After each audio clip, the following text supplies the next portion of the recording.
तो चलिए आज हम कुशल और दिव्यांशी की कहानी में गहरे उतरते हैं। ये एक कहानी है खामोशी की, कुर्बानी की और एक ऐसे झूठ की जिसने सब कुछ बदल कर रख दिया। यहाँ एक बहुत बड़ा सवाल है, क्या कभी कोई झूठ किसी बड़े सच को बचाने के लिए बोला जा सकता है? पूरी कहानी ना इसी मुश्किल सवाल के इर्द गिर्द घूमती है। हम देखेंगे कि कैसे किसी को बचाने की नीयत से बोला गया एक झूठ असल में एक और भी गहरी उलझन पैदा कर देता है। तो कहानी की शुरुआत होती है एक घटना के बाद, एक ऐसी घटना जो सुलझी नहीं है, और इसका असर ये होता है कि हमारा मेन कैरेक्टर कुशल बिल्कुल अकेला पड़ जाता है, एकदम अलग थलग। हुआ ये कि स्कूल में कुछ हुआ और उसके बाद दिव्यांशी और अवंतिका दोनों ने ही कुशल से बात करना बंद कर दिया।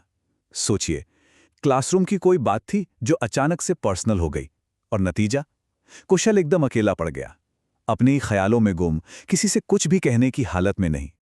और ये जो खामोशी थी ना, इसका असर उसकी जिंदगी के हर पहलू पर पड़ रहा था। मतलब वो इतना अकेला महसूस करने लगा था कि अपनी बहन तक से मन की बात नहीं कर पा रहा था। स्कूल में क्या होता था, वो दिव्यांशी को दूर से तो देखता था, लेकिन जैसे ही आंखें मिलती वो फौरन अपनी नजरें फेर लेता था। और जाहिर है इस सब का असर उसकी पढ़ाई पर भी पड़ा। पहले ही टेस्ट में उसके ग्रेड्स बहुत ज्यादा गिर गए। अच्छा, तो अब कहानी में दूसरे लोग भी आते हैं। चलिए देखते हैं कि कैसे बाहर के हालात और कुछ और लोगों के एक्शन कुशल की इस खामोश लड़ाई को और भी ज्यादा उलझा देते हैं। देखिए, कुशल के पास ना एक ऐसा सच था जो सब कुछ बदल सकता था। वो आकाश नाम के एक लड़के के बारे में कुछ ऐसा जानता था जो ठीक नहीं था। वो बस एक सही मौके की तलाश में था कि कब दिव्यांशी से बात हो और वो उसे सब बता पाए। लेकिन वही बात, उसका अकेलापन उसे ये कदम उठाने ही नहीं दे रहा था। यहां पर कुशल और आकाश के बीच का फर्क साफ दिखता है। एक तरफ कुशल था जो नवरात्रि की छुट्टियों में गरबा में सिर्फ इसलिए जाता था ताकि दिव्यांशी की एक झलक मिल जाए, और जैसी वो निकलती कुशल भी वापस आ जाता।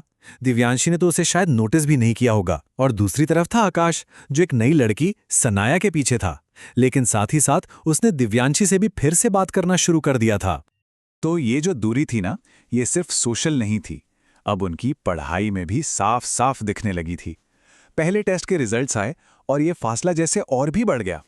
कुशल के मार्क्स काफी गिर गए थे, जबकि दिव्यांशी, जो हमेशा से ही इंटेलिजेंट थी, उसने बहुत अच्छा स्कोर किया। और अब आता है कहानी का सबसे बड़ा टर्निंग पॉइंट।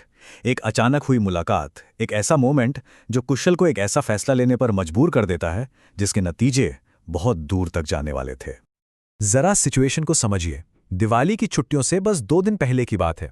दिव्यांशी सीधे कुशल के पास आती है और उससे डायरेक्ट सवाल पूछती है कि क्या तुम्हें पता था कि आकाश मुझ पर ट्राई कर रहा है? और मजे की बात यह कि इस पूरे टाइम आकाश ठीक उनके पीछे वाली बेंच पर ही बैठा हुआ है। अब समझा जा सकता है कि कुशल पर कितना ज्यादा प्रेशर होगा।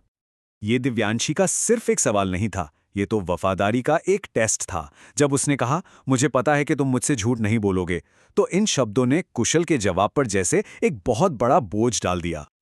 और इस सीधे सवाल से कुशल एकदम सन्न रह गया, बिल्कुल खामोश।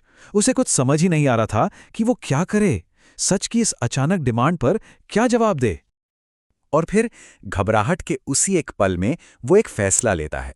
वो आकाश का सारा ब्लेम, सारा इल्जाम खुद पर ले लेता है। वो कह देता है कि हाँ, ये सारी बातें उसी ने बनाई थी। मतलब किसी और को बचाने के लिए उसने अपनी ही इमेज को दांव पर लगा दिया। लेकिन कहानी यहां खत्म नहीं होती। ये झूठ मामले को सुलझाता नहीं है, बल्कि इससे तो नई और पहले से भी ज्यादा उलझी हुई मुश्किलें खड़ी हो जाती हैं। और इसका असर तो फौरन दिखने लगा। पहली बात, दिव्यांशी को यह महसूस हो गया कि कुशल सच नहीं बोल रहा।